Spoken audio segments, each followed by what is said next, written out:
20 years of marriage. And my husband brought back his first love. Lying on the hospital bed, on the brink of death, I watched the two of them, immersed in each other's affection.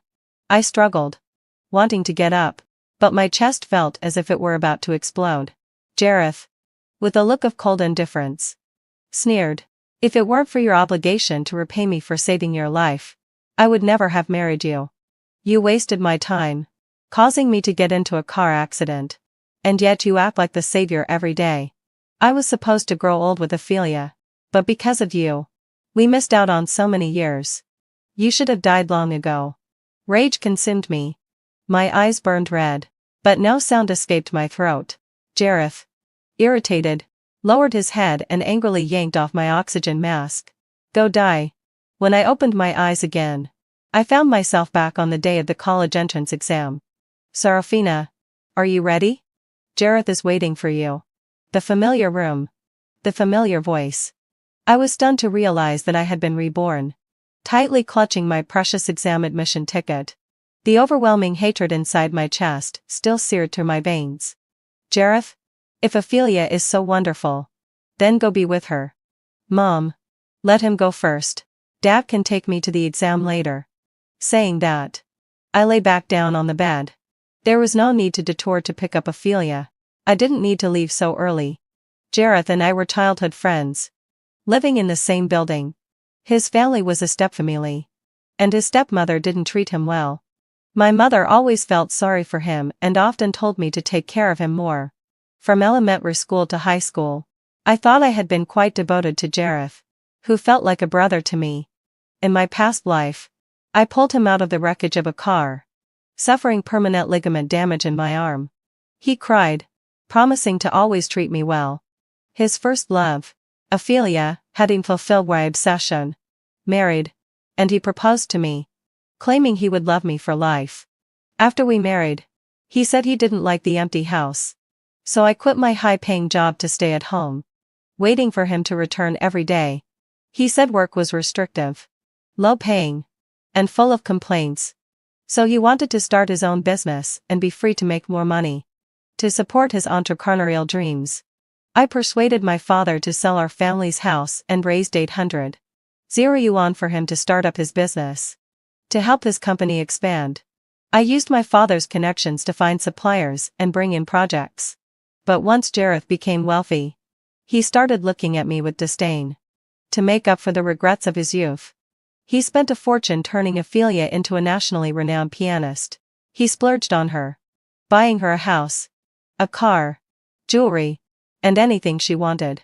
He even blamed me for the years he had lost with her. He said that if I hadn't been so slow, he would have already reunited with Ophelia, and the car accident would never have happened. Had there been no accident, he wouldn't have missed the entrance exam, and Ophelia wouldn't have met that scumbag in college. Ophelia wouldn't have suffered so much, and he wouldn't have lost so many years with her. But what he forgot was that I didn't even have to go with him to pick up Ophelia. It was him who insisted, dragging me along to sit in that taxi. And he also forgot that it was his insistence on buying Ophelia a drink, his insistence on making the driver turn at that particular intersection, that caused us to have the accident.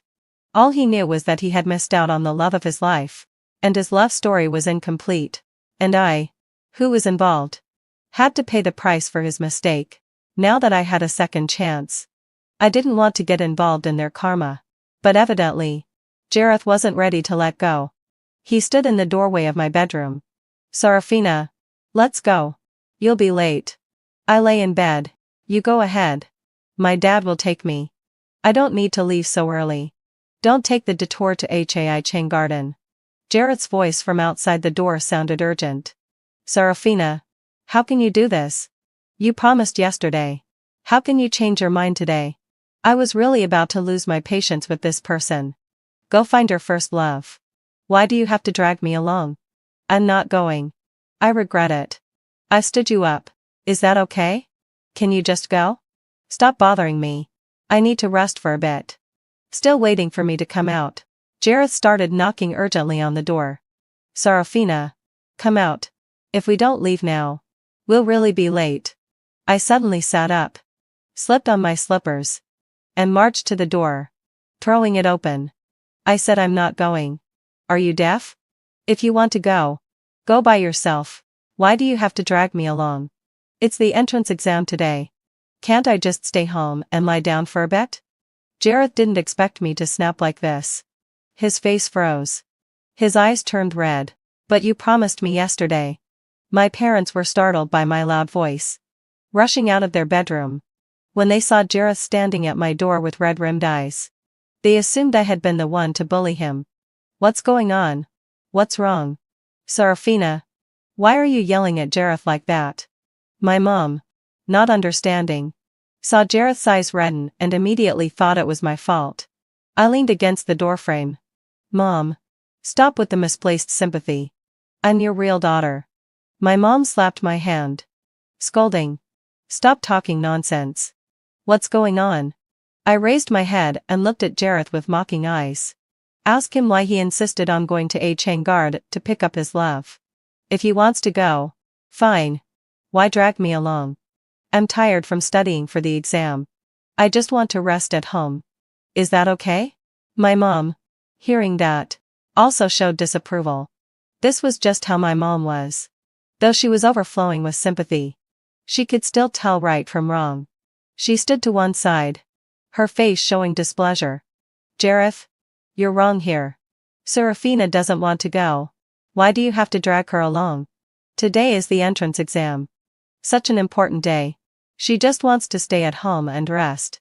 What's wrong with that? Besides, if you want to pick up your friend, you can go by yourself. Why drag Serafina along to be a third wheel? It's so far to Hai Garden. Why do you have to drag Serafina into this? Jareth's face turned red and white, looking very conflicted. He trembled as he spoke. Auntie, they. It's not like that. Serafina promised me yesterday. Promised yesterday? Can't she change her mind today? Yesterday, afterday. She didn't mind. But today she's tired and wants to rest. Is that so hard to understand? What's wrong with you? I'll go ask your dad about this. How can you act like this? As soon as the idea of finding Jareth's father was mentioned, Jareth immediately cowered. Auntie, I'm not Serafina anymore. Don't tell my dad. Well, I'll leave now. He turned to head for the door, but then paused as he reached it. My mother and I looked at him in confusion.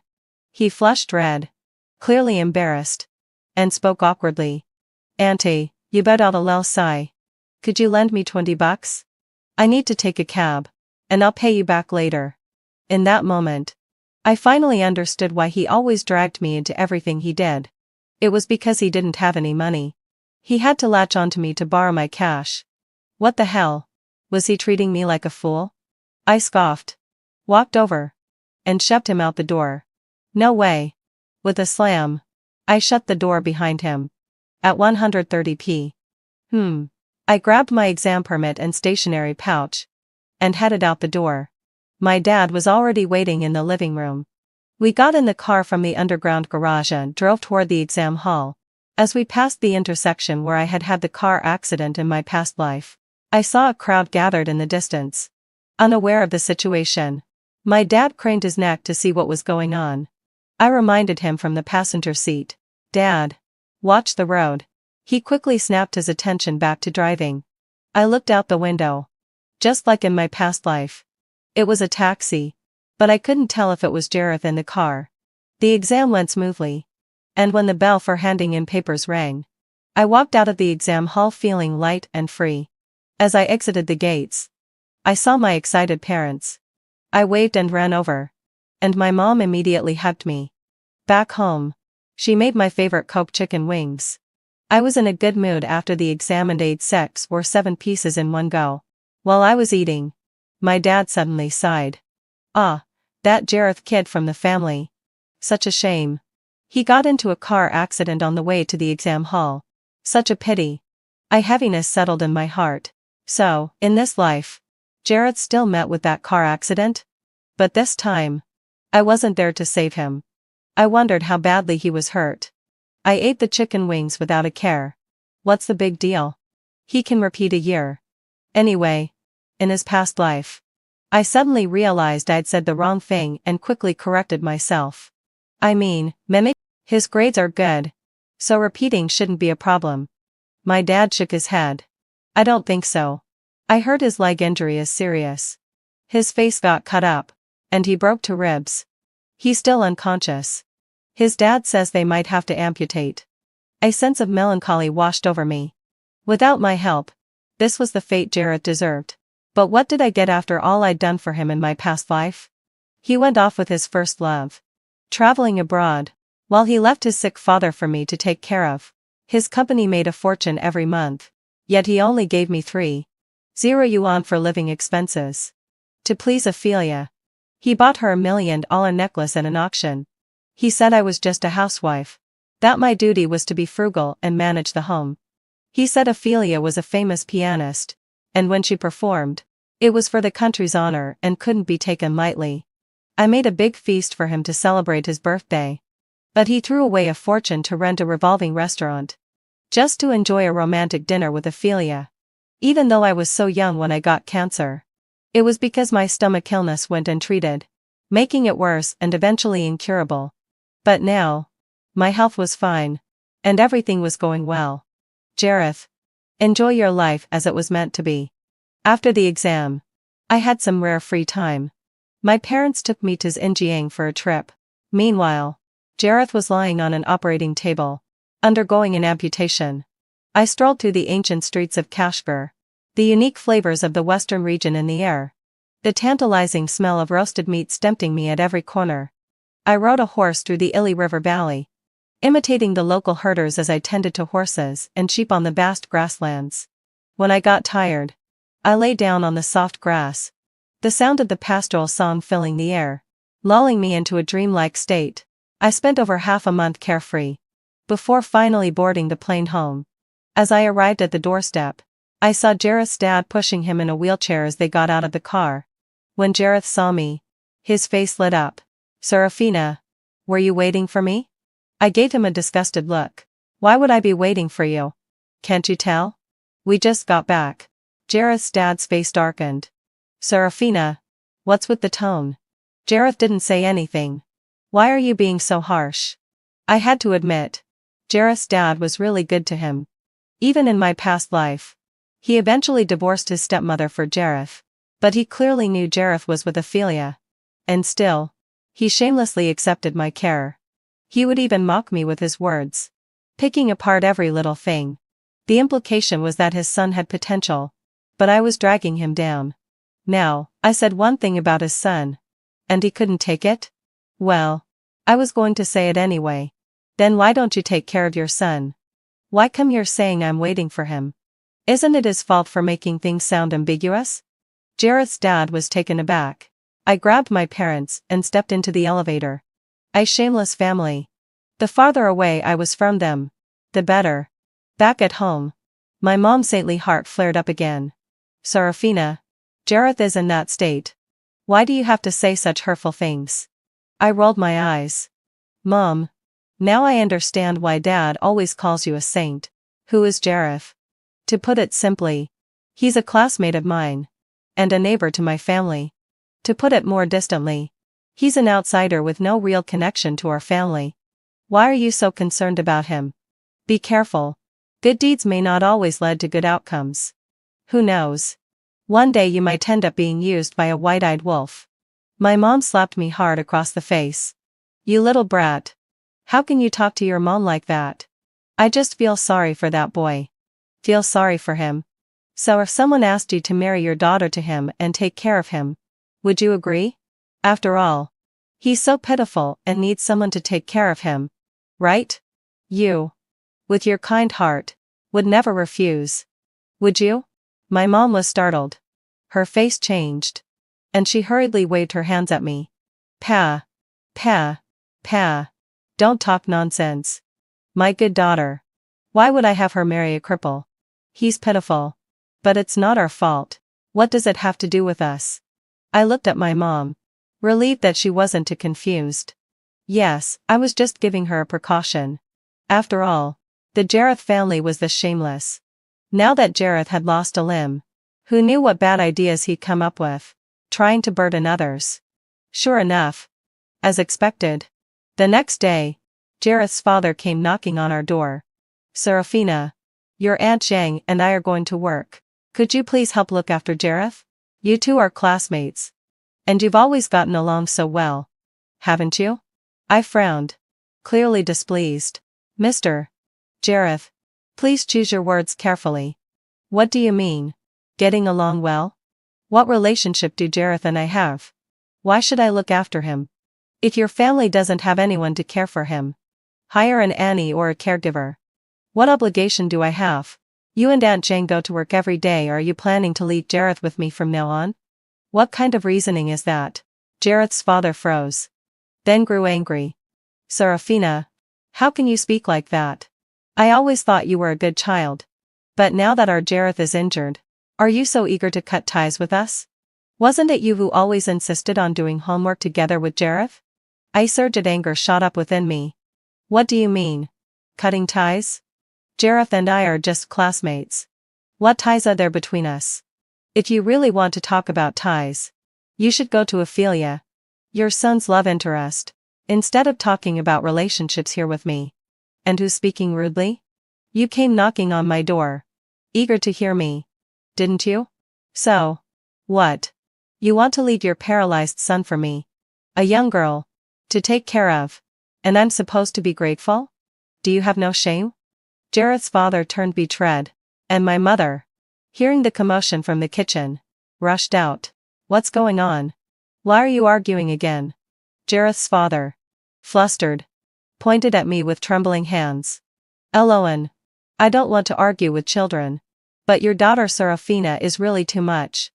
I just asked her to help look after Jareth, and she starts blabbering away like a machine gun. After all these years as neighbors, can't she help with such a small favor?" My mother turned to look at me, and I raised my head high, coldly snorting. Jareth's father seemed ready to lecture me, but my mother quickly stepped in to stop him. "Hey, Mr. Jareth, calm down. She's still a child. Don't argue with her. But what you're saying, asking Serafina to take care of Jareth, is really inappropriate, isn't it? My daughter's grown up, and I can't even make her wash a dish, let alone take care of someone else's son. How can you ask my daughter to look after your son? And don't forget, your son is a grown man, he's not a child anymore. My daughter is still an unmarried young lady. What do you mean by asking her to look after him?" Jareth's father's face turned crimson with embarrassment. "Ah, right. I was only thinking of them as classmates. But I've neglected the details. My apologies. I'll be more careful next time." With that, he walked away, his tail between his legs. I exchanged a glance with my mom. See? I knew those Jareth people were up to no good. After closing the door, my mom, still furious, waved the spatula in her hand, rolling up her sleeves. "Stay away from those Jareth people. Not a single one of them is any good. The young ones are always trying to take advantage. And the old ones? They've got a face full of schemes. Thinking everyone else is a fool. Have they even done anything yet? And they're already trying to mess with my daughter? Ugh. Serafina, stay far away from them from now on. If you see them, pretend you don't know them. Got it?" I nodded eagerly, avoiding them as much as I could. I wasn't about to get involved with them anymore. To avoid the Jareth family and, of course, to acquire more skills. My dad enrolled me in a driving school. He said it was a good time to learn since I didn't have much to do. "Once you learn how to drive, you won't have to depend on anyone to go anywhere," he said. "And when you graduate from college, I'll buy you a car." On the day I went to register, as soon as I opened the door, there was Jareth, sitting outside my house in a wheelchair with a pitiful expression. I silently cursed in my heart. "Jareth, are you ever going to give up?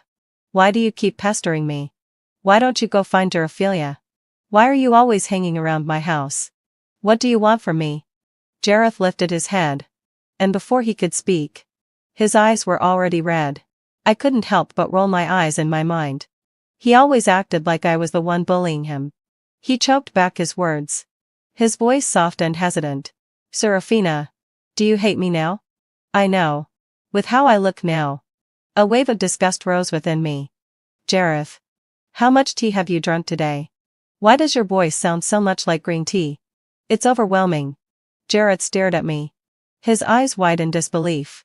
He clearly hadn't expected the usually gentle and kind Serafina to treat him this way. But the hatred in my heart couldn't be dispelled by just a few words or insults. This life, I was going to watch Jareth live in hell. And only then would I feel satisfied. I sneered, my face full of sarcasm and disdain. Isn't that the truth? You know what you're like. So why do you keep hanging around in front of me? If something happens to you again, are you hoping your dad will come knocking on my door to bother me? Jareth's face flushed red, the scars on his face becoming even more pronounced. More hideous. I stood at the door, looking down at him, speaking slowly, word by word. Jareth, I'll say it one last time. I am just an ordinary classmate of yours. And I have no obligation to look after you. If you won't go to your dad, go find your mom. If not, go look for your love interest. Ophelia. Just don't show up in front of me again. Got it? With that, I stepped around him and walked a few steps toward the elevator. Jareth stood behind me, his head hanging low, deep in thought. In the following days, I focused on practicing driving, and Jareth didn't appear again. I thought he'd finally given up, but to my surprise, he started live streaming at home. With his disfigured face and empty pant legs, he actually managed to gain quite a bit of sympathy from netizens online. In his live stream, he said that the car accident happened because he was buying drinks for his girlfriend. But after the accident, his girlfriend ignored him and even broke up with him. At first, I didn't care, thinking, having fulfilled my obsession, his girlfriend isn't me. But I was wrong. The girlfriend he mentioned in his live stream wasn't Ophelia. It was me. He said we were childhood sweethearts. And for years, he'd always taken care of me. He'd always listened to me. And on the day of the college entrance exam, I insisted on having juice from City store. If they didn't give it to me, I refused to take the exam. He had no choice but to take a cab to buy it for me. Little did he know, on the way, he met with the car accident that led to the amputation and disfigurement he now faced. Yet, he was still in his live stream, looking at the camera with deep affection, saying, Serafina, I brought you the juice. The honey grapefruit you love so much. I know I'm not worthy of you now, but I just want to see you again. Is that okay? In an instant, the whole city was searching for this, with people furious at the girl who had caused the accident and abandoned him without a care. Soon after, someone leaked my information. She claimed to be Jareth's high school classmate and knew every detail of our relationship. She also knew that Jareth truly loved me so deeply that he would have died for me without hesitation. In just a few days, our neighborhood was flooded with strangers from the internet. They all claimed they wanted to seek justice for Jareth and demanded I, the slutty girl, apologize and compensate for the damages. I was so furious I could hardly contain myself. In my past life, you wronged me. And in this life, you're cyberbullying me. Jareth, did you think I'm easy to bully? Without hesitation, I called the police. When they arrived, I showed them our home security footage. On the day of the exam, it was Jareth who insisted on dragging me to meet Ophelia. After I refused, he left alone. It wasn't because I insisted on drinking bubble tea, like he claimed. I also handed over the video from Jareth's live stream. The police checked the security footage from the underground garage as well. It clearly showed that I was in my dad's car going to the exam, with no connection to Jareth at all. The police interviewed my homeroom teacher and several classmates. They all confirmed that Jareth and I were just ordinary classmates, and that I had only ever been looking out for him. As for being his girlfriend, that should have been Ophelia. The two of them were always seen together at school, and even talked about attending the same university. But even during the police investigation, Jareth didn't stop. He continued to defame me in his live stream, even using the attention he got from smearing me to start selling products. At this point, I couldn't stand it anymore. I rushed into his live stream and spammed the chat. Want to know the real story behind Jareth and Serafina? Come to my live stream, here's the proof. Soon, let out a low sigh. A large number of gossip-hungry netizens flooded into my live stream. I shared all the evidence, the security footage from my house, the underground garage, testimonies from teachers and classmates, and the footage of Jareth outside my door. I live-streamed while wiping away my tears. I really didn't know that helping a classmate would bring me so much trouble. Jareth, I beg you, please leave me alone. You said your dad was sick and asked me to cover your duties. But the truth is, you were going on a date with Ophelia. I won't tell your dad. You've been leeching off my pocket money to maintain your image in front of Ophelia. But I won't ask for it back. I just ask that you stop bothering me. My family is just ordinary. My parents work hard for a living. And my pocket money is really limited. There's no way it could cover the costs of you and Ophelia's dates. Please. I'm begging you. The viewers, seeing me fragile, helpless girl crying in my live stream, were immediately filled with righteous anger. What the hell? So it was Jareth bullying her all along. He went on dates while making the poor girl cover his duties. He used her pocket money for dates and a relationship. What a jerk. Unbelievable. How can someone be so shameless? While the live stream was in full swing, the phone at home rang. I put it on speaker. And Jareth's hoarse, sinister voice immediately came through the speakers. Serafina, what are you doing? Who told you to spread nonsense in your live stream? I cried as I weakly replied. How is this nonsense? I have the video. I have the proof. How is this nonsense?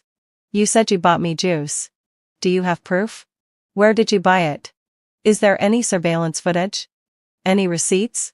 If not, then you're slandering me. Why are you slandering me? You've bullied me enough. Now you're threatening me on the phone? Ugh. This is too much.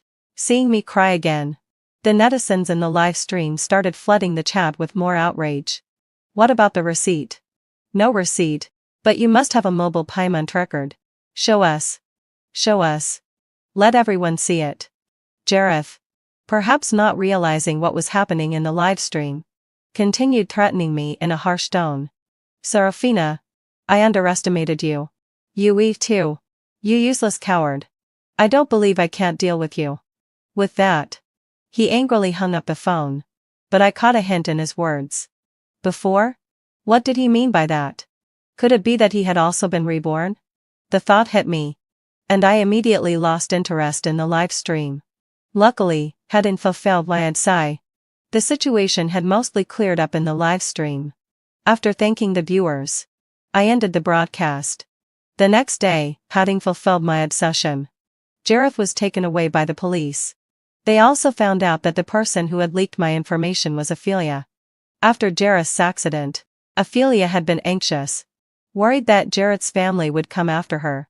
Fortunately, having fulfilled my obsession, Jareth hadn't told his family that the accident happened and because he was going to pick her up. But she had only relaxed for a short while before seeing Jareth's live stream and became afraid again. She feared that the netizens would figure out she was Jareth's girlfriend.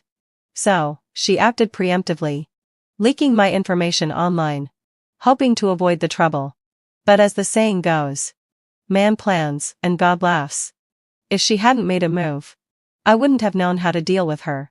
Since she brought it to me, I might as well collect some interest. In the end, Jareth was sentenced to 1 year for defamation and causing serious social harm. Ophelia, for merely leaking my personal information, was sentenced to 5 days in detention. But my dad wasn't satisfied with just that. He couldn't let Jareth's defamation of his daughter go unpunished. He immediately had the company lawyer file a lawsuit against Jareth and Ophelia, demanding 100,000 yuan for my emotional damages.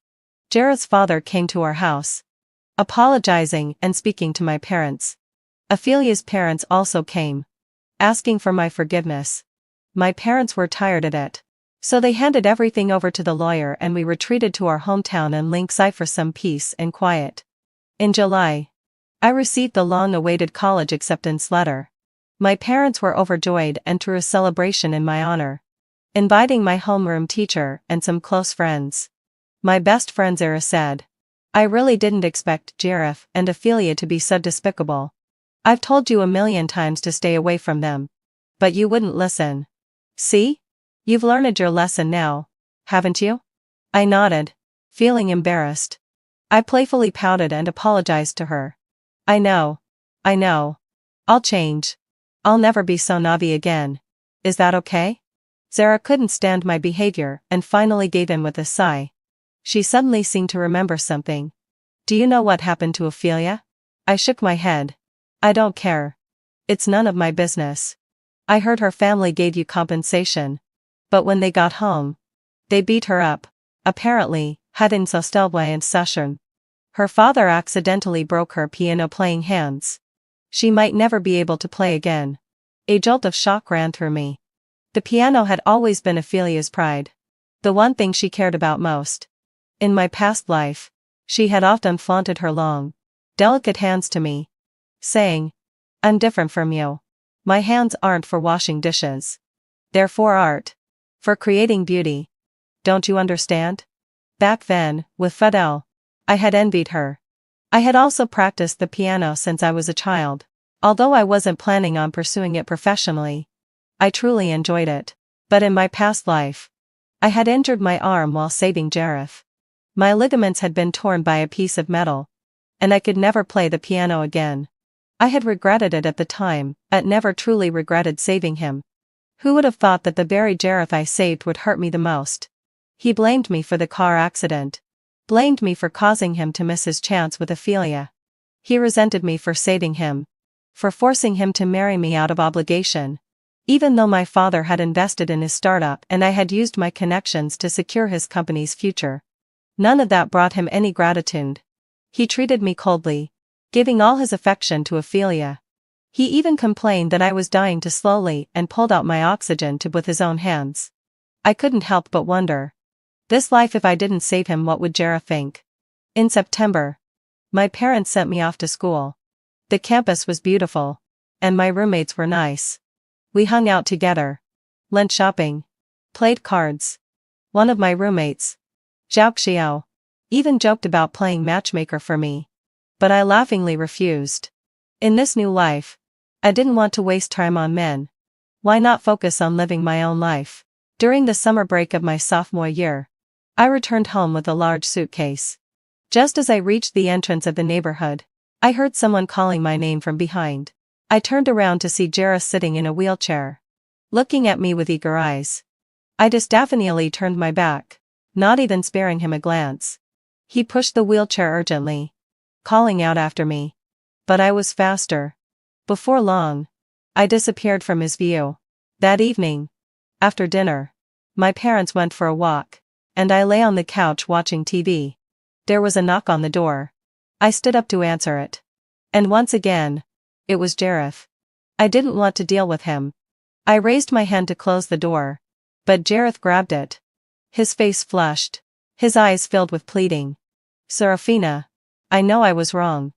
I'm sorry. Can you forgive me? I curled my lip. No. Jareth's expression faltered. And he seemed to have trouble believing it. How could that be? Serafina, you're the one who loves me most. Anyone else in the world could leave me. But you would never. I couldn't help but scoff. So, you're spreading rumors about me on your live stream? And you're all sweet with Ophelia? You don't give me money. But you buy her jewelry? I do all the housework at home while she gets all the attention? And you pulled my oxygen tube out with your own hands? Is that it? I stared at him, eyes fixed. As we locked gazes, Jareth's face turned ashen. Serafina, you? Yes. I'm back now. And that's why I didn't save you. Isn't that what you always wanted? Jareth couldn't control himself, slamming his fist onto the armrest of his wheelchair, growling angrily. If you've been back all along, then why didn't you save me? Why did you let me end up like this? Serafina, you forgot. You loved me so much. So why didn't you help me? I stood by the door, watching as he lost control, his rage boiling over. A sense of satisfaction surged within me. I had given him exactly what he wanted. He should be thanking me. But why wasn't he grateful? Why was he so angry? Because Ophelia wasn't as devoted to him as he thought. Even without me saving him, she still didn't want him. Did she? I watched him in silence, an air of mockery playing on my face. Jareth suddenly fell silent, lowering his head. After a long pause, He began to sob quietly. Serafina. I grew up with a stepmother. You were the kindest person to me. I was wrong. I made you angry. But we've known each other since we were kids. That bond isn't fake. I don't care about the past anymore. Let's start over. Okay? I nearly fell to the ground in disbelief, staring at him. Were you concussed when you had your accident? Look at you now. And you want to start over with me? Maybe you should look at yourself first. TSK. TSK, having so my obsession. I really don't know where you got that thick skin from. Jareth turned pale, muttering under his breath, clearly humiliated. But Serafina, in our past life, you loved me so much. You were the best at taking care of me. You would never hate me. I suddenly remembered a saying, don't fight with the wise. And don't talk to the foolish. Talking to someone like him was pointless. But I still couldn't resist giving him one last push. You also know it's from a past life. But do you remember what happened to the Serafina who loved you so much? No. I won't save you. I won't intervene between you and Ophelia. You and Ophelia never missed your chance. There were no obstacles between you two. So why haven't you ended up together yet? Isn't it true love? With that, I turned around without a second glance and went back into the house. Outside, Jareth still wouldn't give up, banging on the door and crying out. His noise was driving me crazy. I grabbed my phone and dialed 110. There's a lunatic banging on my door. Can you send someone to remove him? The police arrived with my parents. Jareth was still sitting at the door, refusing to leave. The police tried to push him back to his home, but he clung desperately to his wheelchair, crying and shouting that I was his wife and wouldn't leave. In the end, the police called his father. Together, they carried Jareth away. Before they left, my dad's face was dark with anger. He told Jareth's father, keep your son in check. Stay away from my daughter from now on. Jareth's father flushed red, nodding silently, and left with Jareth. And just like that, my 4 years of college came to an end.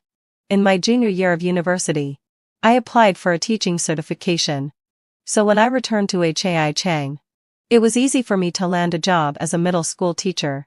Every day, I spent my time with my students. I loved seeing their innocent, youthful faces, and I admired their bright, energetic spirits. The students all treated me like their big sister. And we played together every day with great joy.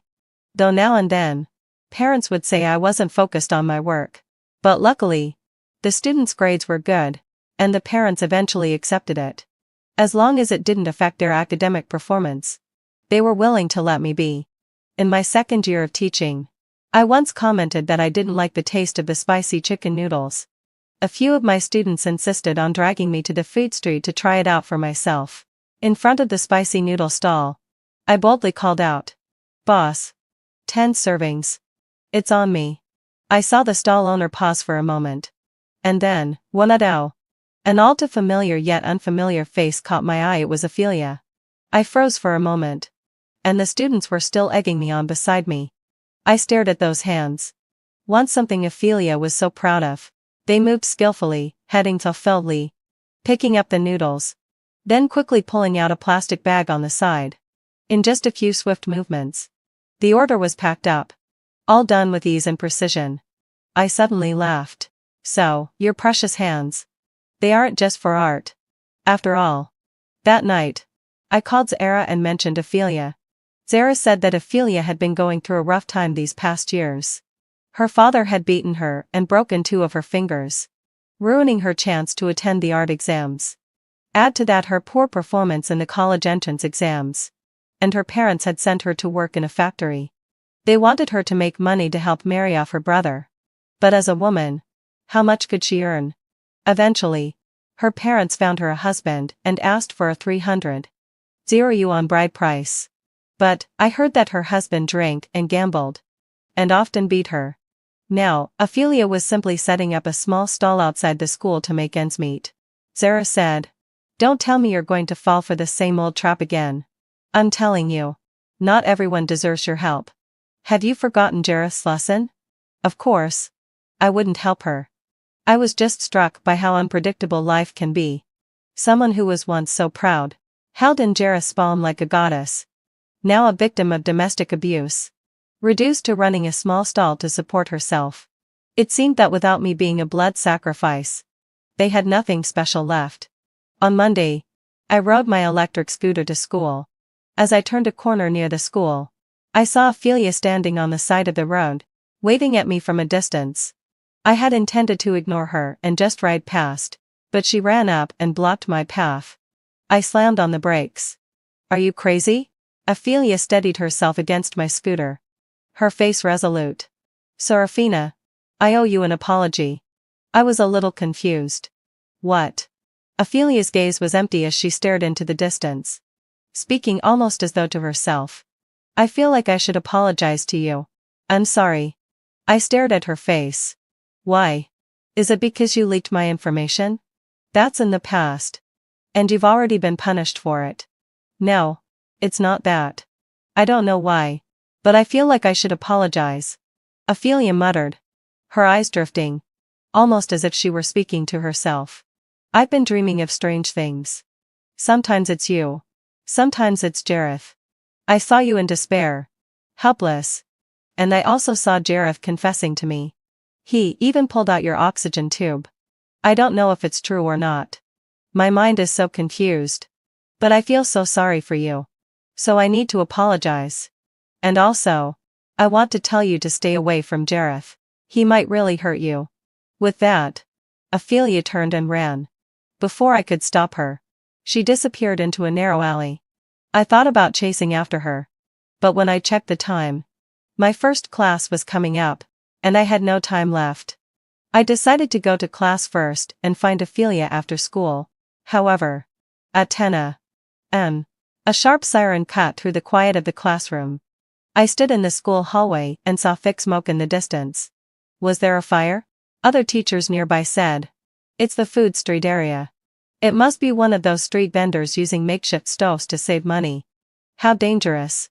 I stared at the smoke in the distance, a strange heaviness weighing down my chest.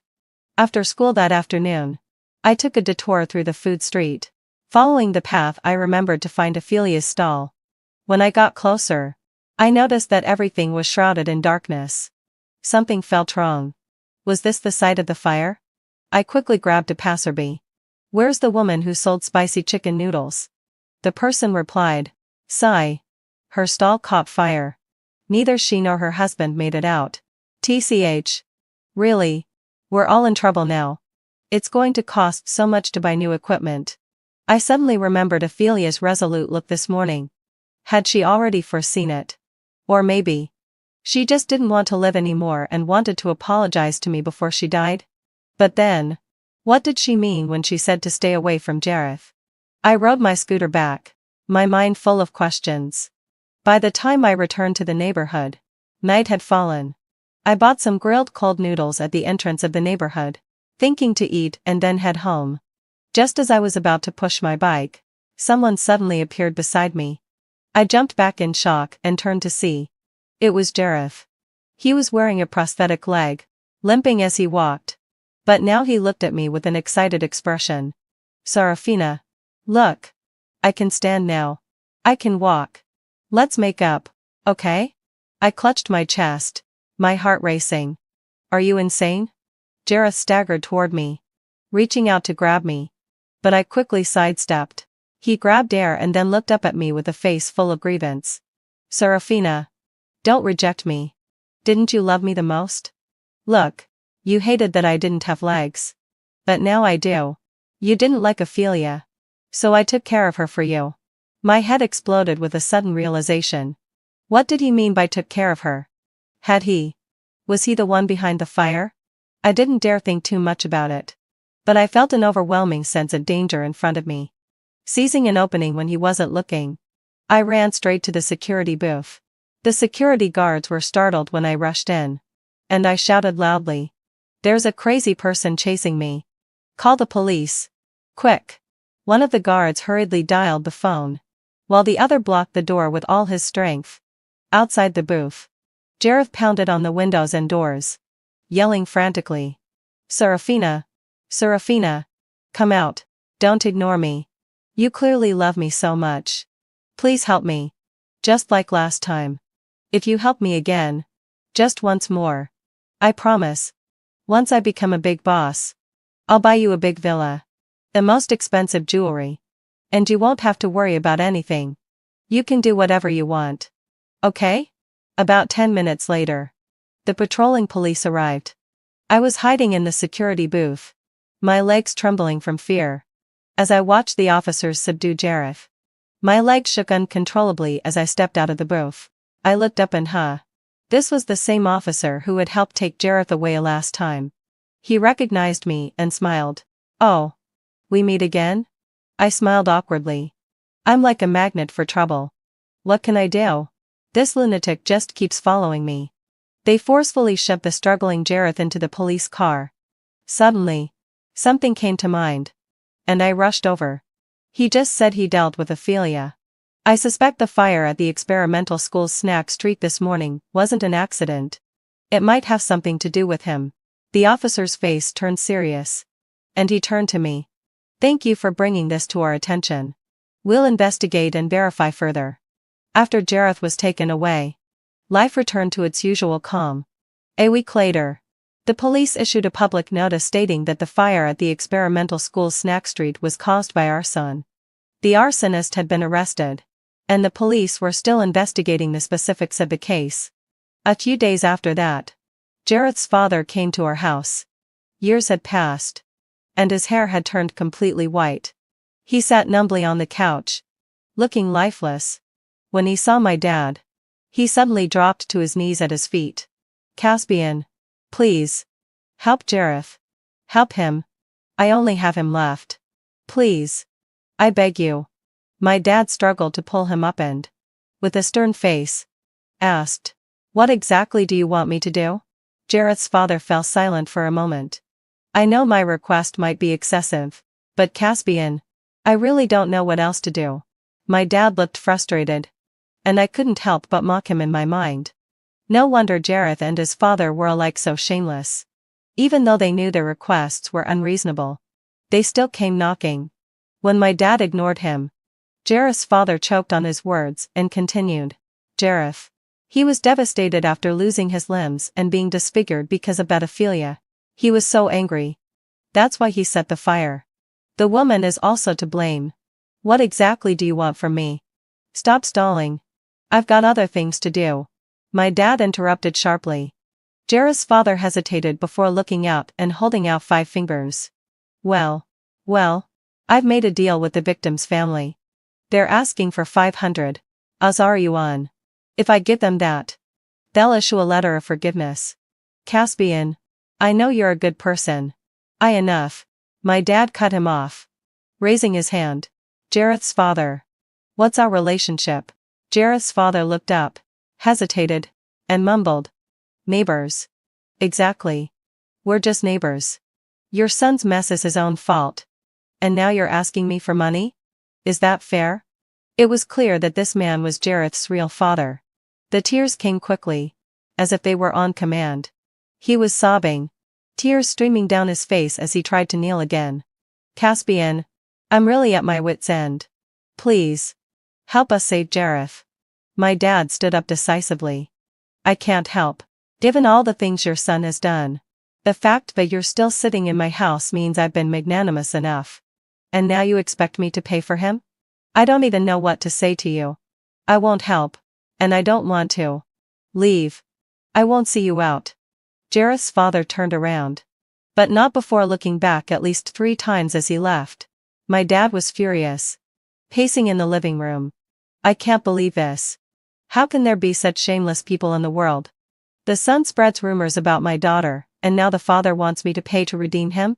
What kind of brain does he have? I rushed to bring him water, trying to calm him down as I pressed him back onto the sofa and massaged his back. Don't get angry. Don't get angry. It's bad for your health. My dad turned to me. If you ever think about dating someone, make sure you open your eyes. If I had to deal with in-laws like that, I'd probably lose 10 years off my life. I nodded quickly. I definitely didn't want to step into the trap of marriage again. In the end, Jareth's father couldn't get the money. and Jareth was sentenced to life imprisonment. One day, while I was playing badminton with students on the sports field, I suddenly got a call saying Jareth wanted to see me. Without hesitation, I replied, "No, I don't want to see him." Just as I was about to turn away, a black object shot straight at my face. I quickly ducked, and the students around me burst into laughter. "Huh, you're trying to prank me? Just wait till tonight. I'll make sure to give you extra homework to make you regret it." The students immediately wailed, "Teacher, no, please." After being reborn, I no longer poked holes in condoms or used a child to force Ethan into marriage. In my past life, when Ethan found out I was pregnant, he coaxed me into drinking an abortion pill, then ran off with his assistant to live a blissful life. When I died in misery in my old age, he returned bringing along a photo of his beloved assistant and sneered at me. "If you hadn't got I'm pregnant and forced me to marry you, she and I wouldn't have suffered so much." When I realized I had been reborn, Ethan was standing impatiently at the company entrance, waiting for me. Today was the day we were supposed to register our marriage. Out of concern that I might be pregnant, no matter how resentful he felt, he swallowed it down. But I had never said I wanted to go through with it. I wasn't pregnant either. So I told him I had an emergency at work and asked him to go wait at the Civil Affairs Bureau. He was annoyed, but his gaze lingered on my belly before he gave a cold snore and left. After he left, I leisurely returned to the office and took a break like nothing had happened. A co-worker, clearly unaware, handed me a bubble tea with gossip shining in her eyes. "Leela, isn't today your wedding registration day with Ethan? What happened? Why are you back?" I took a sip of the tea and responded with a chuckle. "Nothing much. On my way out, I received a warning from the heavens. God said, 'This is a cursed bond.'" My coworker burst into laughter at my cryptic response. "Leela, where did that come from? Don't tell me you went to a scam fortune teller. Don't be fooled after being with Ethan for so long. Your marriage will definitely be a happy one." Seeing her expression, I tapped the desk with the hand holding my drink. Actually, I might have a talent for fortune telling. Don't worry. I'll be gone soon." As for a future with Ethan, I wasn't even considering it. Compared to being tormented by him for a lifetime, I'd rather use what I learned in my previous life and become a mystic babbling about fate. Last time, for the sake of his reputation, Ethan reluctantly married me when I faked being pregnant. But the moment the paperwork was done and he returned to the law firm, he met the true love of his life. Her name was Vivian, and she was newly assigned to work under Ethan. That night, Ethan was unusually silent. I was immersed in the joy of our new marriage and assumed he was just adjusting. I didn't know until I was on my deathbed that he had been filled with regret that he had missed out on his love at first sight because of me. If I hadn't been pregnant, if we had registered later, maybe things could have been different. Ethan blamed it all on me. Even at home, he avoided me holed up in his study and never coming out. Whenever I asked if something was wrong or if he was struggling at work, he would dismiss me, saying I wouldn't understand. Eventually, I gave up trying to reach him. I thought things would improve if he had more time, or at the very least, if he adjusted to married life. But Ethan only grew busier. He used to hate business trips, but now he was flying all over the country. I barely saw him once a month. It drove me mad, but Ethan casually brushed it off. "If I don't work, how am I supposed to support you and the baby?" I had no response to that. It wasn't until I ended up in a lawsuit with Ethan's firm that I finally learned the truth.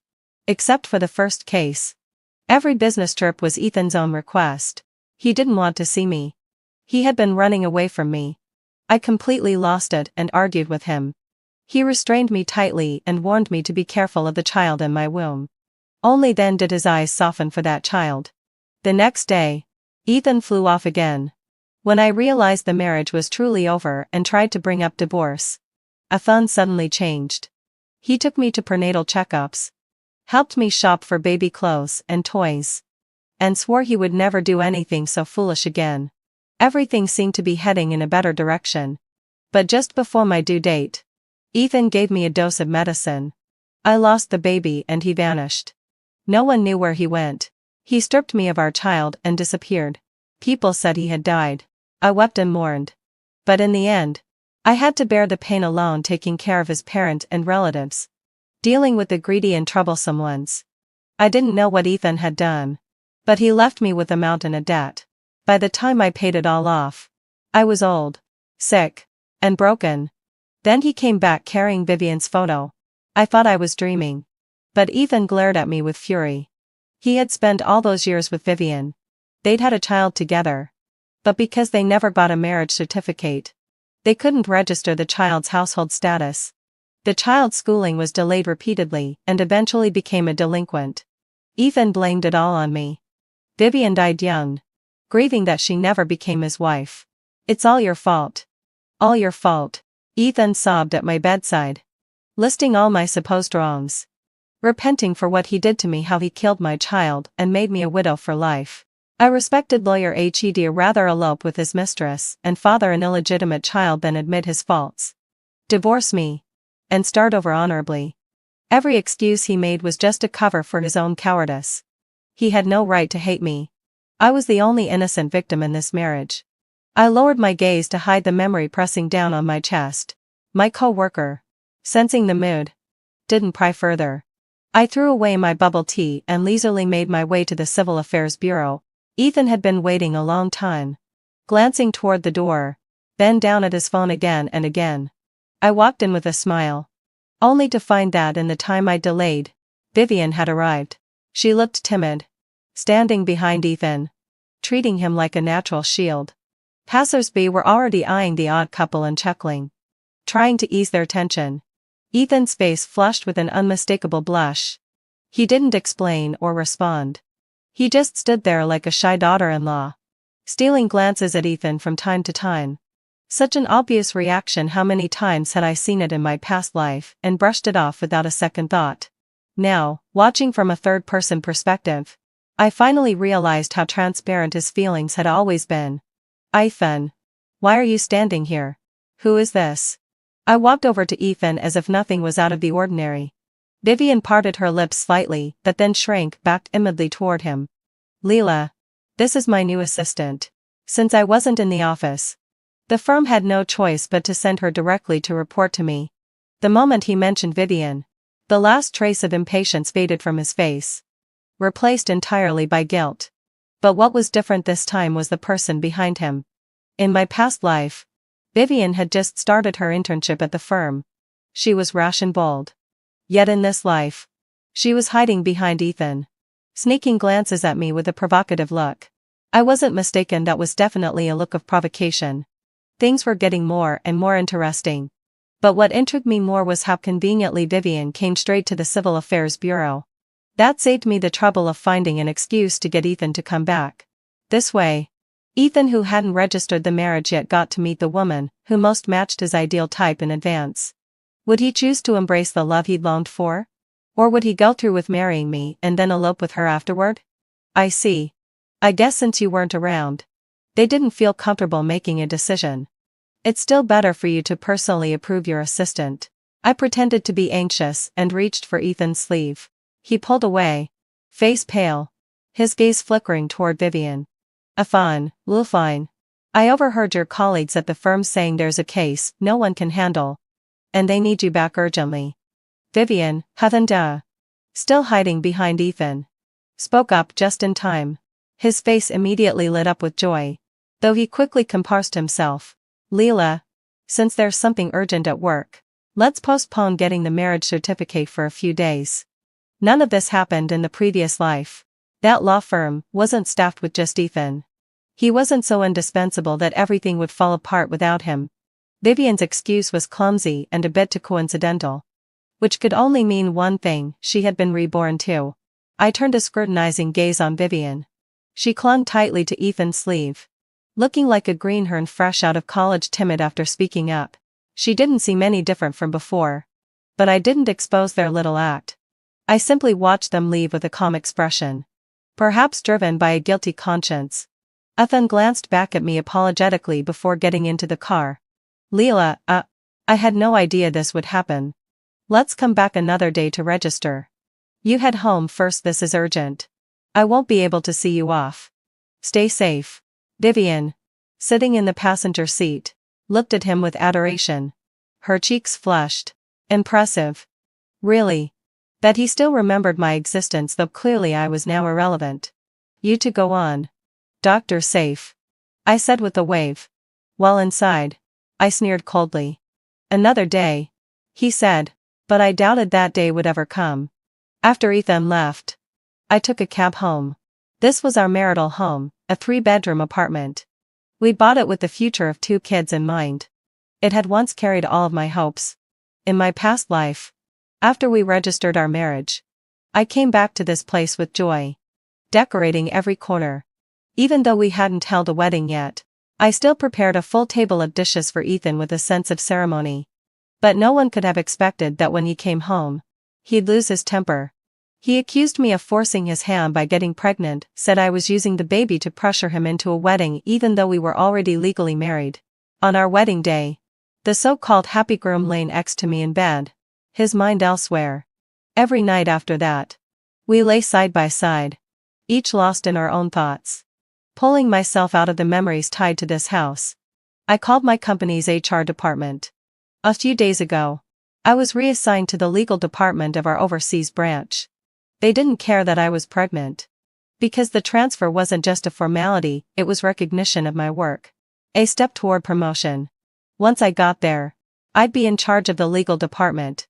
In my previous life, I declined the offer so I could focus on marrying Ethan.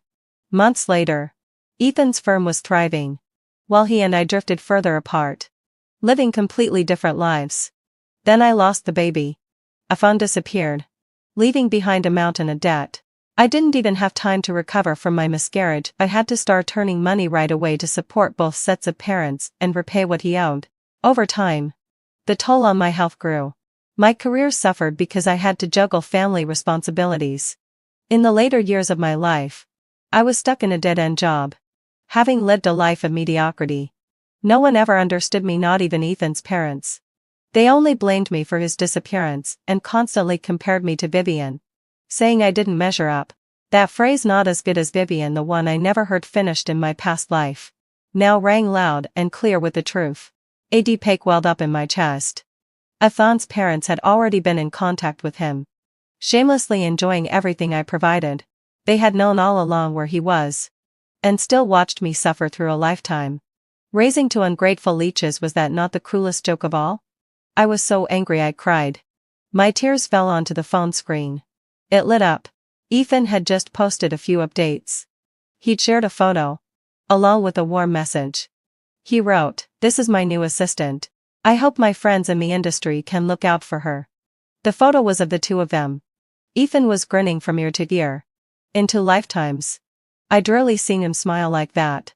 In our marriage, he had always been withdrawn like a wolf trapped in a cage. His face held only gloom and resentment. Home, to him, was a prison. And I was the abyss. 3 minutes later, he posted again. The man who only ever shared work updates or criticized me for being careless, now he was posting multiple pictures with Vivian. Just a few words about a new assistant shattered me completely. He gave her, in one day, what I had longed for over the course of a lifetime. The screen's glow reflected back my miserable expression. Just then, let out a low sigh. Ethan called. He briefly explained the post and told me not to overthink it. You know what it's like. Vivian just started out same as us back then. I just want her to avoid unnecessary trouble and learn the ropes. As seniors, we should guide the younger ones. Don't overthink it. By the way, make something nice for dinner. No matter what. I'm kind of her mentor now. Think of it as a welcome dinner. And with that, he hung up, leaving me in a daze. In my past life, Ethan had never invited anyone home for dinner. He always came home late. I waited for him with a table full of food, heated and reheated until it went cold again. When he finally came back, he barely frowned and casually mentioned it was for a welcome party. That night, I didn't eat. My stomach kept growling. Ethan heard it, but only turned around and told me not to wait for him next time. Of course, I wasn't going to make that dinner. When Ethan came back with Vivian, I was sitting on the couch and packing my takeout. Why didn't you cook? He had barely taken off his coat before he questioned me. Leela, I already called to let you know. You're Vivian's senior. If nothing else. Even if you weren't. As the hostess. Shouldn't you at least make a meal when there are guests? Why are you acting so petulant? And didn't you say you were pregnant? Why are you eating this junk food? I ignored him, focusing on the fresh food in front of me. Not caring at all about what he said. I wasn't pregnant. In my past life, that child was a result of my scheming. It poked holes in the condoms after we got our marriage certificate. That deception eventually brought retribution down on me. This time, I had no intention of getting involved with Ethan again. So there was no child. Forget it. Just order something for yourselves. You entertain Vivian. I'm going to take a shower. Maybe I stiffened slightly when he mentioned the baby. Because Ethan softened his tone and waited, expecting me to bring him a towel. I glanced at him, then turned my eyes back to my phone. If I'm not mistaken, you both have hands. Surely you're not expecting a pregnant woman to serve you. If Ethan was so sure I was pregnant, I might as well play along. I can get it myself. Vivian chimed in cheerfully. She found a towel and handed it to Ethan, then walked over and snatched the takeout from my hands. Leela, I can cook. Let me make something. It's no trouble, just wait a little. Ethan's right. Pregnant women really shouldn't eat this kind of junk. The fridge was already stocked with fresh ingredients and fruit I had bought earlier. After rummaging for a while, Vivian really did manage to whip up a few decent dishes. 2 hours later, I sat at the dinner table watching Vivian carefully place food into Ethan's bowl. Try my cooking. She wasn't overly showy, but Ethan smiled as he ate and occasionally gave her compliments. Funny, having fulfilled land session. Wasn't it? In my own home, I felt like an outsider. After dinner, Vivian took it upon herself to wash all the dishes. I returned to the bedroom to sort through my clothes. Around midnight, Ethan cautiously pushed open the door with Vivian. Leela, I need to talk to you. I looked up and saw Ethan with his head down, clearly uneasy. You know, Vivian just got here. She doesn't know anyone and hasn't found a place to stay yet. I was thinking, maybe she could stay here for a while. We have 3 rooms. What do you think? We had a rule in this house: no one moves into the master bedroom before marriage. So Ethan and I stayed in a side room. The other room was set up as a nursery. Vivian couldn't stay there. So he wanted her to stay in the master bedroom? In that moment, I was certain Vivian had also been reborn. In our past lives, she was bold and reckless, but not so shameless as to move into another woman's home. This time, she clearly aimed to become the legal wife. Fine by me had no intention of competing with her. You've already decided, haven't you? I lowered my head and continued sorting my things. Vivian looked pale and cast a glance at me. Ethan, is Leela mad? Maybe I should find a place of my own. Don't worry about me. She clung to Ethan at the door for a while, clearly trying to flaunt how big he was to her. I thought it was childish. He was going to agree anyway. That night, Vivian moved into our master bedroom. Ethan busied himself helping her settle in, then turned to me as if trying to explain. My head hurts. Vivian interrupted at the perfect time, wincing and tearing up. Ethan let out a low sigh. I think I caught a cold from the wind today. You and Leela should rest. I'll go to the hospital on my own. She stubbornly limped toward the door. Ethan glanced at me apologetically and quickly followed. Vivian, you're part of this family now. Don't worry, Leela's not petty. She'll understand. I'll take you to the hospital. When I get back, I'll explain everything to Leela. The 2 of them left the house together. I continued packing my clothes. Given Ethan's logic, he had probably planned to stay in my room to explain. That was amusing. Vivian had just moved in, and he still had the nerve to ignore her feelings and come to me. Thankfully, the reborn Vivian was quite cooperative. Heaven knew all I wanted was to get out as soon as possible. Just seeing Ethan's face made me sick. In my past life, I was practically a widow for 30 years. I spent every day cleaning up messes, stressing out constantly, and in the end, I died at 56. In an era of advanced medicine, that was a tragically early death. Not to mention the child Ethan had taken from me. He never even questioned the timeline. He had accompanied me to so many prenatal checkups. And never noticed anything was off. All he cared about was running away with Vivian. After my miscarriage, I was left with lasting health problems and buried under the mountain of debt he left behind. And then there were his impossible parents and relatives. It's no exaggeration to say that every ounce of misfortune and suffering in my previous life came from Ethan. He was a walking disaster. He left me sick and burned and with responsibilities while I struggled to survive and search for him. But thank heaven, I got another chance. This time, I didn't trick him. Didn't get pregnant. I still had my youth and my health. That was more than enough for me to pursue a better life. With those thoughts in mind, I hummed a tune and slept soundly. It was the most peaceful night I'd had in lifetimes. I had finally broken free from that miserable fate. The next day, the company received my transfer request. The boss called me into his office. Puzzled. Leela, if I remember correctly, didn't you just turn down my offer the other day? You said you'd never leave. That you were about to get married. And even if I made you the boss, you wouldn't go. Did I get that wrong? I caught the sarcasm in his voice and quickly shook my head. No, that's not true. I'm not pregnant. And I'm not getting married. After thinking things over, I realized you were right. I'm still in the prime of my career. What matters most now is improving my skills and doing my job well. He looked pleased and signed my transfer papers. In my past life, I had rejected the transfer. The boss had tried to talk me out of it several times. Leela, I always thought someone like you who worked so hard for so many years should aim for better opportunities. Back then, I was foolish. I gave up such a great opportunity for a man who was fickle, timid, and spineless. Truth is, even if Ethan wanted the transfer, he wouldn't have the ability to earn it.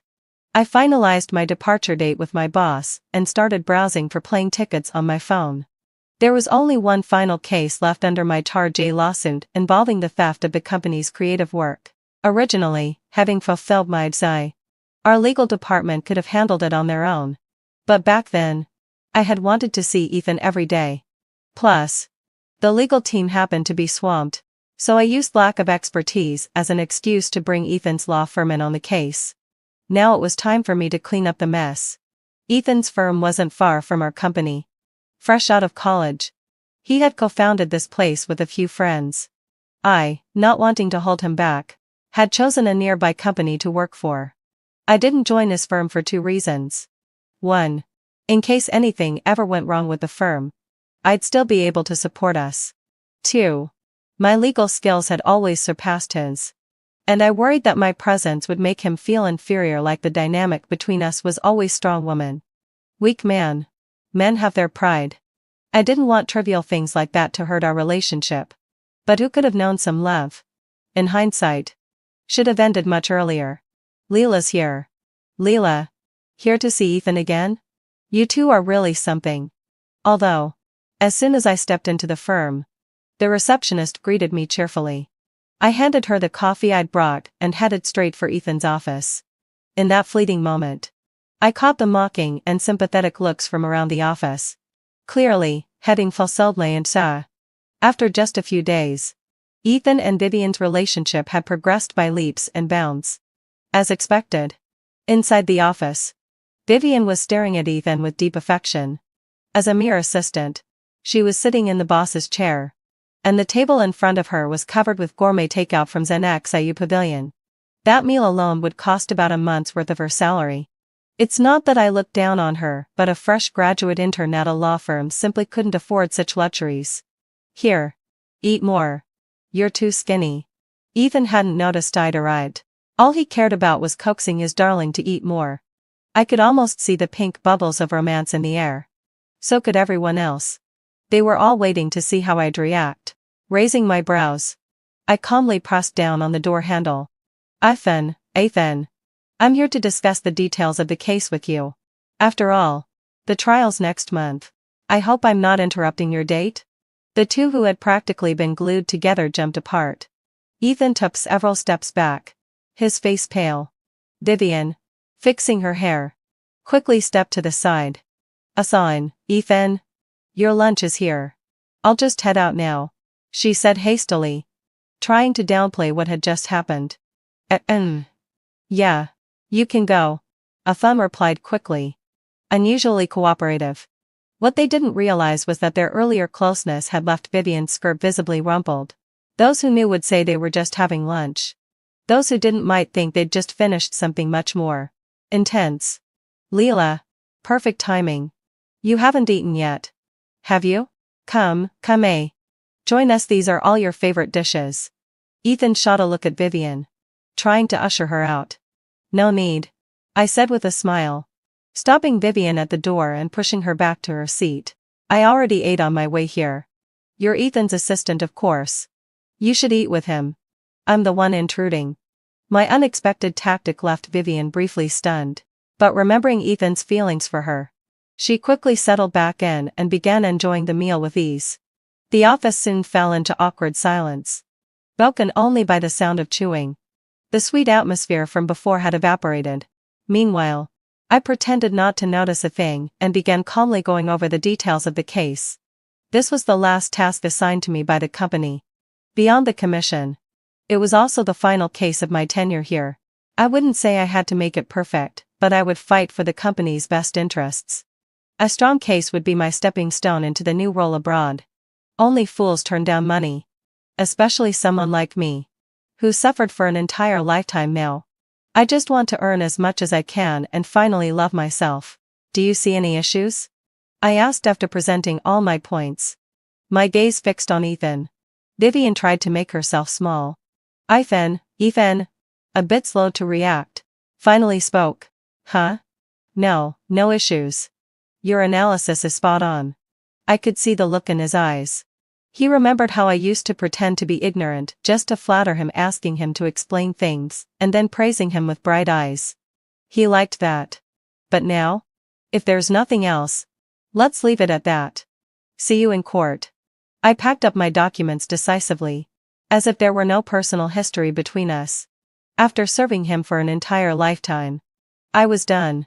But people are pathetic. Ethan took the initiative to help carry my things, and even suggested we go home together. Vivian eagerly grabbed my hand. Leela, let's go together. The weather's been crazy hot lately, it must be tough catching a cab alone. You know, I get heatstroke super easily. So Ethan installed a mini fridge in his car just for me. It's full of pretty popsicles. I even had the car ceiling redone. I'll show you, it's so cool. She dragged me into the car like we were old friends, and claimed the passenger seat. The popsicles and remodeled ceiling were exactly as she described. Leela, see if there's anything you'd like, Ethan said, handing me the treats. Vivian stuffed a bunch into my hands, like a pitiful beggar trying to win favor. I hated the heat too, and I'd once asked Ethan to change the car setup, but even suggesting something small, like placing a toy on the dashboard, would earn me a lecture. A car is a tool for travel. It's my most trusted partner. Why would you decorate it with silly junk? Flashy and pointless, he told me. Yet for Vivian, he had a starry ceiling specially made. That's the difference between love and not love. Leela, you're not upset, are you? Sorry. I just instinctively sat in the passenger seat. You can sit here. Also, having fulfilled land session. I hope you're not mad about the stuff in the car. I got a little carried away. Vivian lowered her head, acting like she'd been wronged, and reached to get out of the car. I unhurriedly stopped her and shot me a reproachful look. Vivian's just a kid, he's new to all this. Can't you cut her some slack? And anyway, what's the big deal about who sits where? Let's just go. After getting in the car, he adjusted the seat for Vivian and buckled her seatbelt. I scrolled through my phone, pretending to be absorbed. But inside, I felt nothing but disgust. A scumbag and a mistress, truly a match made in hell. No wonder they dared to flaunt their affection right in front of me. Halfway home, the passenger seat suddenly erupted with an exclamation. I looked up, puzzled, only to meet Vivian's tear-rimmed eyes. She guiltily poked her fingers together, her voice growing softer and softer. Leela, Ethan and I had already planned to eat out today. But we didn't account for you. So I booked a table for two. You're not mad, are you? If you are, maybe you should go with Ethan instead. I'll just head home. She sounded like a clumsy child, waiting dejectedly for punishment. Ethan reached over to pat her head, unable to hide the smile in his voice. It's nothing. Just a small issue. I'll just ask the restaurant to add another seat. The car made a right turn into the city's most popular rooftop restaurant for couples. At the entrance, young men lined up to take photos of their girlfriends. Ethan suddenly perked up with interest. He first cast me an awkward glance and mumbled an explanation. Vivian's from a small town. She just wanted to try out a fancy place like this. That's why she chose it. Do you want a photo too? Although, having fulfilled my desire, I remember you're not really into that. Maybe I'll just take some for Vivian. He didn't even wait for me to respond before happily dragging Vivian away to take pictures. Aka was undeniably good-looking, and Vivian had that soft, innocent vibe like a little white rabbit. And then there was me, exuding the aura of a powerful, capable woman. Naturally, we attracted quite a few stares. But soon, people just assumed I was Ethan's older sister. Older sister. What a joke. If we're being honest, I'm not even treated like a sister. Ethan saw me as nothing more than a free maid. I took a seat by the window and watched him take photos of Vivian, like a detached observer. Time dragged on and wait for me to respond before happily dragging Vivian away to take pictures.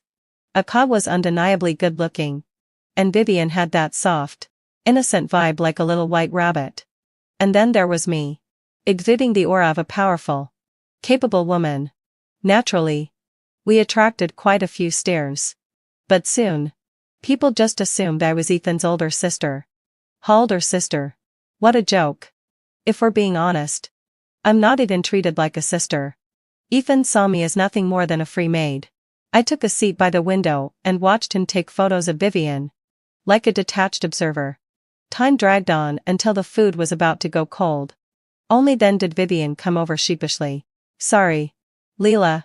It's all Ethan's fault for taking such good photos. That's why it took so long. You shouldn't have waited for us. I'm really sorry. She was always putting on a show of weakness around me. I knocked lightly on the table and replied calmly. I should be the one apologizing for interrupting your date. I said it plainly, and Ethan's face turned visibly uncomfortable. Vivian, however, remained oblivious as she continued eating. During the meal, Vivian and I both ate heartily. Ethan, not so much. By the end, Vivian, still unsatisfied, looked at Ethan and whined playfully. Fine, Ethan. Didn't you say you could cook? I'm still hungry. Could you make dinner for me and Leela tonight? You promised. Remember?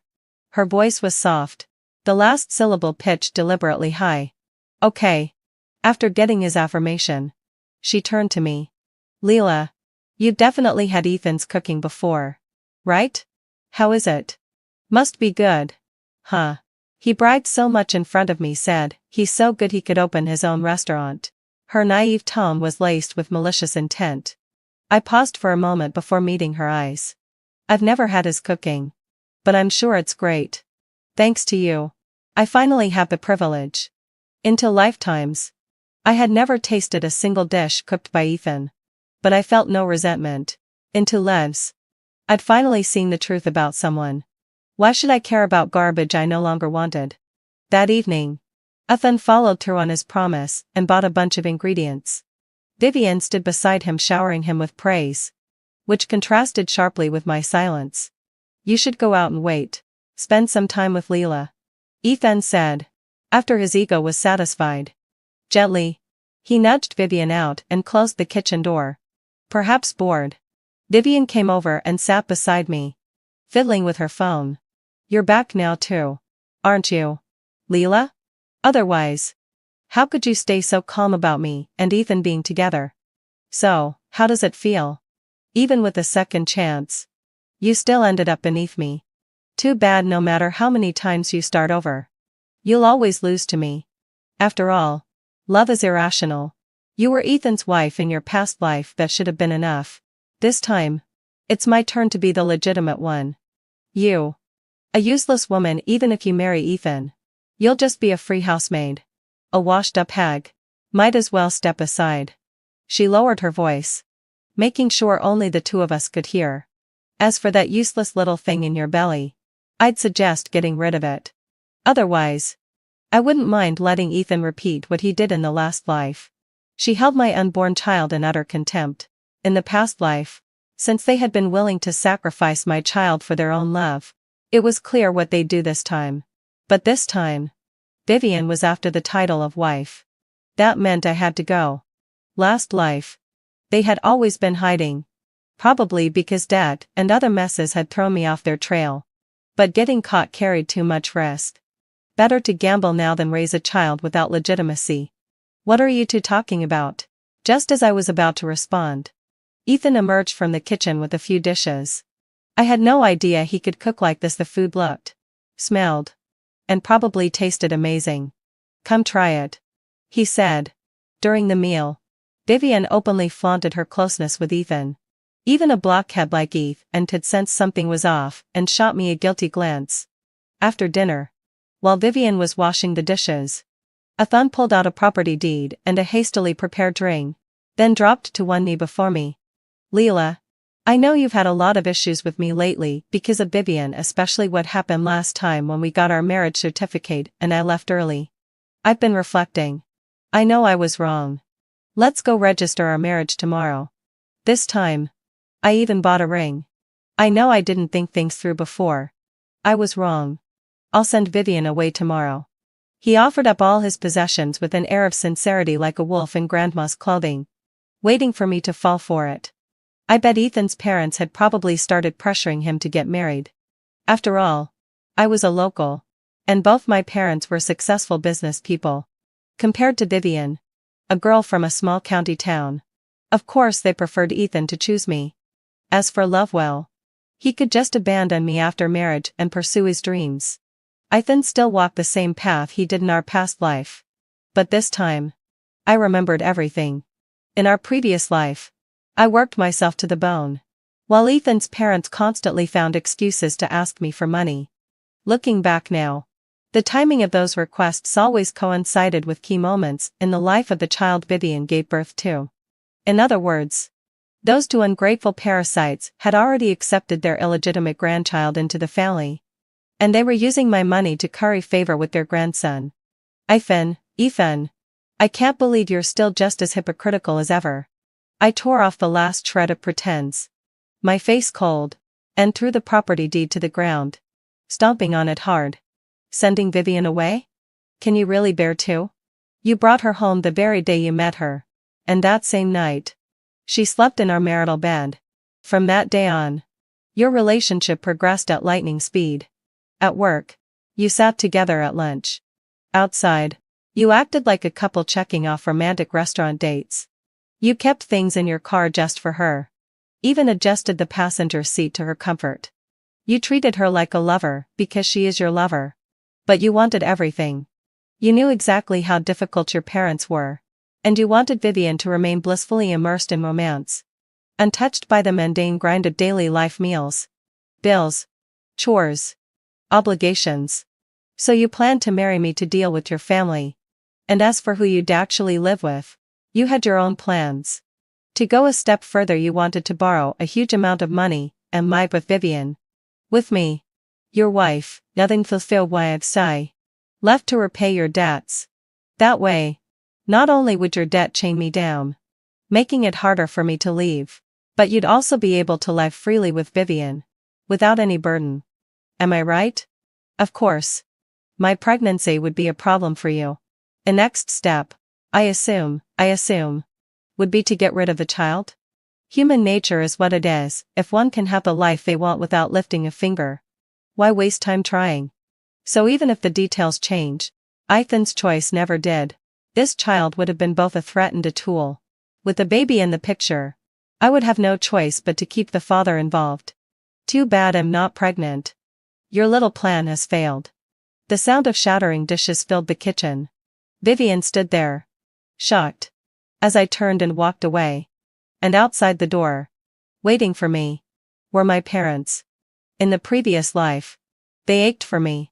They didn't want me to marry that sanctimonious hypocrite Ethan. I was stubborn.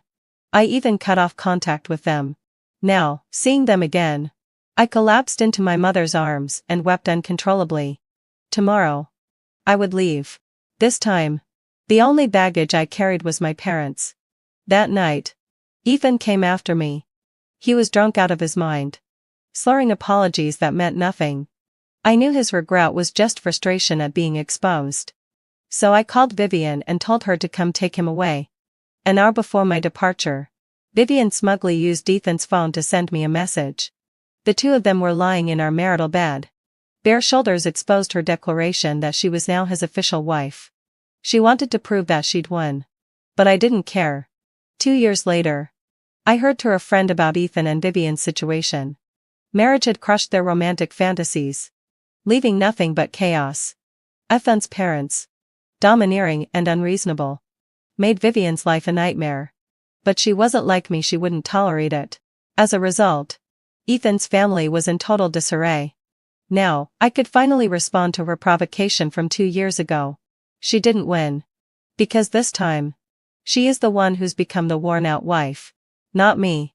After living 2 lives, she still didn't understand her misery didn't come from having an illegitimate child. It came from Ethan, the worthless man she clung to. What a pity she chose to throw herself into the swamp, while I walked out of it, unstained by the filth.